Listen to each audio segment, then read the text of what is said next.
ಇದ್ರೆ ಒಂದು ವಾರ ರಾಜೀನಾಮೆ ಕೊಡಿ, ಈ 14 ಪಕ್ಷೇತರನಿದ್ದು ಭಗವಾ ಜೆಂಡಾ ತಗೊಂಡು ಆಚೆ ಬರ್ತೀವಿ. ಭಾಳ ದಿವಸದ ಹಿಂದೇನಿಲ್ಲ, ಇತ್ತೀಚೆಗೆ ಯತ್ನಾಳ್ ಅವರು ಮೊಹಮ್ಮದ್ ಪೈಗಂಬರ್ ಬಗ್ಗೆ ಹುಬ್ಳಿಯಲ್ಲಿ ಏನೋ ಮಾತನಾಡಿದ್ರು. ಆ ಹಿನ್ನೆಲೆಯಲ್ಲಿ ಭಾಳಷ್ಟು ಜನ ಅದನ್ನು ನಿಂದನೆ ಮಾಡಿದರು, ಖಂಡನೆ ಮಾಡಿದರು. ಆ ಸಂದರ್ಭ ಮುಗಿದೋಗಿತ್ತು. ಆದರೆ ಅನೇಕ ದಿವಸದಿಂದ ಬಿಜಾಪುರದಲ್ಲಿ ಮುಸ್ಲಿಂ ಬಾಂಧವರು ಬಹುತೇಕ ಎಲ್ಲ ನಾಯಕರನ್ನು, ಅದು ಕೇವಲ ಕಾಂಗ್ರೆಸ್ಸು BJP ದಳ ಅಲ್ಲ, ಯತ್ನಾಳ್ ಅವರು ಮಾತನಾಡಿರ್ತಕ್ಕಂಥದ್ದು ಇಲ್ಲಿವರೆಗೆ ನಾವು ಬಹಳಷ್ಟು ಸಹಿಸಿದ್ದೀವಿ. ಅವರು ಮುಸ್ಲಿಂ ಜನಾಂಗದ ಬಗ್ಗೆ ಮಾತನಾಡಿದರು, ಬುರ್ಕಾ ಬಗ್ಗೆ ಮಾತನಾಡಿದರು, ಹಲಾಲ್ ಬಗ್ಗೆ ಮಾತಾಡಿದರು, ಎಲ್ಲ ನಾವು ಸಹಿಸ್ತೀವಿ. ಆದರೆ ಇವತ್ತು ನಮ್ಮ ಪರಮೋಚ್ಚದ ಧರ್ಮಗುರುಗಳಾಗಿರ್ತಕ್ಕಂಥ ಮೊಹಮ್ಮದ್ ಪೈಗಂಬರ್ ಬಗ್ಗೆ ಅವರು ಮಾತನಾಡಿದ್ದು ನಾವು ಖಂಡಿಸ್ತಾ ಇದ್ದೀವಿ. ದಯಮಾಡಿ ನೀವೆಲ್ಲ ಹಿಂದೂಗಳಿರ್ಬೋದು, ಬೇರೆ ಜಾತಿಯವರು ಇರ್ಬೋದು, ಅದನ್ನು ನಾವು ಬಿಜಾಪುರದಲ್ಲಿ ಎಲ್ಲ ಜಿಲ್ಲೆ ಮುಸ್ಲಿಮರು ಅದು ಖಂಡನೆ ಮಾಡ್ತಕ್ಕಂಥ ಒಂದು ಕಾರ್ಯಕ್ರಮ ಹಾಕ್ಕೊಂಡಿದ್ದೀವಿ. ಅಲ್ಲಿ ಜಿಲ್ಲಾ ಉಸ್ತುವಾರಿ ಮಂತ್ರಿಗಳು ಬರ್ತಾರೆ, ಬಿಜಾಪುರ ಜಿಲ್ಲಾ ಉಸ್ತುವಾರಿ ಮಂತ್ರಿಗಳು, ಮತ್ತು ನೀವೆಲ್ಲ ಶಾಸಕರು, ಗೆದ್ದವರು ಸೋತವರು ಎಲ್ಲರೂ ಬರಬೇಕು ಅಂಥೇಳಿ ವಿನಂತಿ ಮಾಡಿಕೊಂಡಾಗ ನಾನು ಹೋಗಿದ್ದೇನೆ. ಹೋಗಿ ಅವ್ರು ಮಾತನಾಡಿರ್ತಕ್ಕಂಥ ಘಟನೆಯನ್ನು ಖಂಡನೆ ಮಾಡಿರ್ತಕ್ಕಂಥ ವಿಚಾರ ಬಿಟ್ಟರೆ ಬೇರೆ ಯಾವುದೇ ವಿಷಯ ನಾನು ಪ್ರಸ್ತಾಪ ಮಾಡಿಲ್ಲ. ಆದರೆ ಒಂದು ವಿಚಾರ ನಾನು ಅವರಲ್ಲಿ ಬಿಜಾಪುರದ ಕಾಂಗ್ರೆಸ್ಸಿನ ಅಭ್ಯರ್ಥಿಯಲ್ಲಿ ವಿನಂತಿ ಮಾಡಿಕೊಂಡಿದ್ದೆ. ನೀವು ನಿಂತು ಗೆಲುವನ್ನು ಸಾಧಿಸ್ರಿ, ಆಗದೆ ಇದ್ರೆ ನನ್ನನ್ನು ಬೇಕಾದ್ರೆ ಕರೆದ್ರೆ ನಾನು ಬಂದು ನಿಂತು ನಿಮ್ಮನ್ನು ಸಹಾಯ ಮಾಡ್ತೀನಿ ಅಂತಕ್ಕಂಥ ಮಾತು ಅಷ್ಟು ಮಾತ್ರ ಮಾತಾಡಿದ್ದೆ. ಅದು ಅವ್ರು ಸಹಕಾರ ಕೊಟ್ಟರೆ ಮುಸ್ಲಿಂ ಬಾಂಧವರು, ಅಷ್ಟು ಬಿಟ್ಟರೆ ನಾನೇನೂ ಮಾತನಾಡಿಲ್ಲ. ಆದರೆ ಅದು ಮುಗಿದು ದಿನಾಂಕ 30ರಂದು ಬಸವ ಜಯಂತಿಯಲ್ಲಿ ಬಿಜಾಪುರದಲ್ಲಿ ಯತ್ನಾಳ್ ಅವರು ಏನೇನು ಮಾತನಾಡಿದ್ರು ಆ ವಿಡಿಯೋ ನಿಮ್ಮ ಎದುರಿಗೆ ನಾನು ಪ್ರದರ್ಶನ ಮಾಡಿದ್ದೀನಿ. ಮಾಡಿದಲ್ಲಿ ನನಗೆ ಒಂದು ನೋವೇನಾಗಿದೆಪ್ಪ ಅಂತಂದರೆ, ಇವತ್ತು ವೈಯಕ್ತಿಕ ನನ್ನ ಕುಟುಂಬದ ಬಗ್ಗೆ ಅಥವಾ ನನ್ನ ಬಗ್ಗೆ ಮಾತನಾಡಿದರೆ ನನಗೇನು ಅನ್ನಿಸ್ತಿರ್ಲಿಲ್ಲ. ಒಂದು ಘಟನೆಯನ್ನು ಅವ್ರು ಮೆಲುಕು ಹಾಕಿದ್ದಾರೆ. ಏನಪ್ಪ ಅಂದರೆ, ನಮ್ಮ ಪೂರ್ವಜರು ಮೊದಲು ಬೇರೆ ಅಡ್ಡೆಸರನ್ನು ಇಟ್ಕೊಂಡಿರ್ಬೋದು, ಅದೇನು 14ನೇ ಶತಮಾನದಿಂದ ಬೇರೆ ಬೇರೆ ಊರಿನ ಹೆಸರಿರುತ್ತೆ. ಯಾರು ಮಹೇಶ್ ತೆಂಗಿನಕಾಯಿ ಅಂತಿದೆ, ಲಿಂಬಿಕಾಯಿ ಅಂತಿದೆ, ಇಂಥವೆಲ್ಲ ಹೆಸರು ಯಾರ್ಯಾರೋ ಏನೇನೋ ಅವರು ಆ ಸಂದರ್ಭದಲ್ಲಿ ಯಾವುದು ಔಚಿತ್ಯ ಇರ್ತದೆ ಅದನ್ನು ಇಟ್ಕೊಂಡಿದ್ದಾರೆ. ನಮ್ಮ ತಂದೆಯವರು ಕೂಡ ಪಾಟೀಲ್ರಾಗಿದ್ದು ಘಟನೆ ಎಂದಾಗಿದ್ದಾರೆ ನನಗೆ ಗೊತ್ತಿಲ್ಲ. ನಾನು ಹುಟ್ಟಿದಾಗ ಮಾತ್ರ ನಮ್ಮ ತಂದೆಯವರು ಪಾಟೀಲ್ ಅಂತ ಇದ್ದರು, ಹಚ್ಚಡೋದಂತೇನು ಇರಲಿಲ್ಲ. ಮತ್ತು ಬಹುತೇಕ ಏನು ಈಗ ಬಿಜಾಪುರನಾಗ ಇನ್ನೂ ಇಬ್ಬರು ಪಾಟೀಲ್ರದಾರೆ, ಅವರು ಕೂಡ ಮೊದಲು ಪಾಟೀಲ್ರಿರಲಿಲ್ಲ, ಅವ್ರಿಗೂ ಬೇರೆಯೇ ಇರಬೇಕು. ಯಾಕಂದರೆ ಅದು ಹೇಳಬ್ರು ಅಂತಿರ್ತಾರೆ ನಮ್ಮಲ್ಲಿ, ಅವರಲ್ಲಿ ಇತಿಹಾಸ ಸಿಗ್ತದೆ. 14ನೇ ಶತಮಾನದಿಂದ ನಮ್ಮ ಜನರು ಇತಿಹಾಸ ಇಟ್ಕೊಂಡಿದ್ದಾರೆ ಅವರೆಲ್ಲ. ಅವರಲ್ಲಿ ಯಾರೂ ಕೂಡ ಪಾಟೀಲ್ರಿಲ್ಲ. ಪಾಟೀಲ್ರು ಅಂತಕ್ಕಂಥದ್ದು ಇದೇ 19ನೇ ಶತಮಾನದಲ್ಲಿ ಪ್ರಾರಂಭ ಆಗಿದೆ. ಅದು ಬದಲಾವಣೆ ಮಾಡ್ಕೊಳ್ತಕ್ಕಂಥದ್ದು ಎಲ್ಲರಿಗೂ ವೈಯಕ್ತಿಕ ಅಧಿಕಾರ ಇದೆ, ಕಾನೂನುಬದ್ಧವಾಗಿ ಮಾಡ್ಕೊಂಡಿರ್ತಾರೆ. ಅದನ್ನು ನಿಂದನೆ ಮಾಡ್ತಕ್ಕಂಥ ಮಟ್ಟಕ್ಕೂ ಇವ್ರು ಹೋಗಿದ್ದಾರೆ. ಮತ್ತು ಇನ್ನೊಂದು ನನಗೊಂದು ನೋವು ಅನ್ನಿಸ್ತದೆ, ಯತ್ನಾಳ್ ಅವರು ತಂದೆಯವರು, ನಮ್ಮ ತಂದೆಯವರು ಭಾಳ ಆತ್ಮೀಯರು, ಇನ್ನೂ ಬಿಸ್ನೆಸ್ ಪಾರ್ಟ್ನರ್ಸೇ ನಾವು. ಆದರೆ ರಾಜಕೀಯವಾಗಿ ಅವರು ನನ್ನನ್ನು ನಿಂದನೆ ಮಾಡಲಿ, ನನಗೇನು ಅಭ್ಯಂತರ ಇಲ್ಲ, ಸವಾಲು ಹಾಕಲಿ, ಅದ್ರ ಬಗ್ಗೆನೂ ಅಭ್ಯಂತರ ಇಲ್ಲ. ಆದರೆ ವೈಯಕ್ತಿಕ ತೇಜೋವಧೆ ಮಾಡ್ತಕ್ಕಂಥ ಭಾಷೆ ಏನಿದೆ ಅದನ್ನು ಇವತ್ತು ನಾನು ಖಂಡಿಸ್ತೀನಿ. ಯಾಕೆಂದರೆ ಮೀಡಿಯಾದವ್ರು ನೀವು ಅವ್ರು ಎಷ್ಟೇ ಅನುಚಿತವಾಗಿ ಮಾತನಾಡಿದರೂ ಕೂಡ ಆ ಶಬ್ದಗಳನ್ನು ಜನಸಾಮಾನ್ಯರು ಸಹಿಸದೇ ಇರತಕ್ಕಂಥ ಮಾತುಗಳನ್ನು ಪದೇ ಪದೇ ಪದೇ ಪದೇ ಆಡ್ತಾ ಇರ್ತಾರೆ. ಅದು ಯಾವುದೇ ರಾಜಕೀಯ ವ್ಯಕ್ತಿಗಳಿಗೆ ಸೂಕ್ತಲ್ಲ ಅಂಥೇಳಿ ನಾನು ಭಾವಿಸ್ತೀನಿ.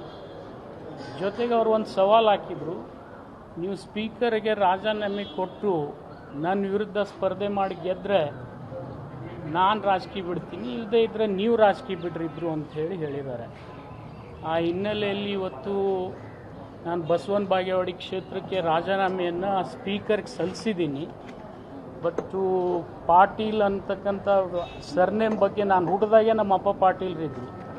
ಮತ್ತಿನ್ನು ಅವ್ರು ಯಾವ ರೀತಿಯಿಂದ ಇದನ್ನು ಈ ಹಚ್ಚಡದ ಅಂತಕ್ಕಂಥ ವಿಷಯ 1999ರಲ್ಲಿ ನಾನು ಇನ್ನೊಬ್ರಿಗೆ ಸೋಲಿಸಿದ್ದೆ. ಅವ್ರು ಇದನ್ನು ಪ್ರಚಾರ ಮಾಡಿ ಪ್ರಯತ್ನ ಮಾಡಿದ್ರು ಏನೇನೋ, ಆದರೆ ಅದು ಆಗಲಿಲ್ಲ.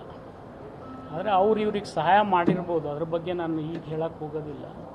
ಇದನ್ನೆಲ್ಲ ಕೆಣಕಲಿಕ್ಕೆ ಅದನ್ನು ನಾನು ಹೆಚ್ಚಿಗೆ ಹೇಳಕ್ಕೆ ಹೋಗೋದಿಲ್ಲ. ಆದರೆ ಇವತ್ತು ಅವ್ರ ಸವಾಲು ಸ್ವೀಕಾರ ಮಾಡಿ ನಾನು ರಾಜೀನಾಮೆ ಕೊಟ್ಟಿದ್ದೀನಿ. ಯತ್ನಾಳ್ ಅವರಲ್ಲಿ ಇಷ್ಟೇ ವಿನಂತಿ ಮಾಡ್ಕೊಳ್ತೀನಿ, ನೀವು ನನ್ನ ವಿರುದ್ಧ ನಿಲ್ಲು ಅಂತ ಹೇಳಿದ್ದೀರಿ.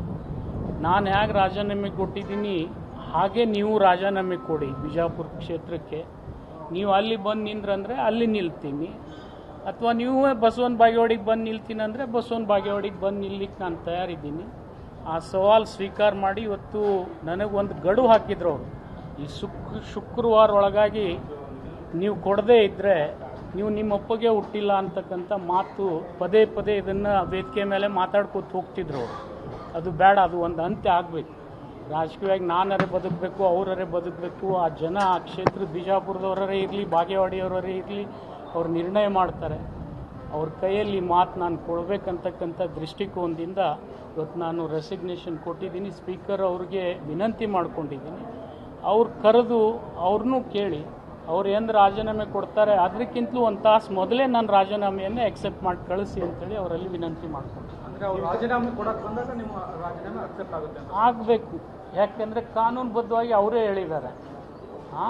ಅದಕ್ಕೆ ನಂದು ಅವ್ರು ಬೇಕಾದ್ರೆ ನಂದೇ ಅವ್ರಿಗಿಂತ ಮೊದಲು ಎಕ್ಸೆಪ್ಟ್ ಆಗಲಿ, ಸಾರ್ವಜನಿಕವಾಗಿ ಅವರು ಬಂದು ಉತ್ತರ ಕೊಡಲಿ. ಅಂದರೆ ಅವ್ರು ಕೊಡಲಿಲ್ಲ ಅಂದರೆ ನಿಮ್ದು ಅಕ್ಸೆಪ್ಟ್ ಮಾಡಬಾರ್ದು ಅಂತ ಹೇಳಿದ್ದೀರಾ?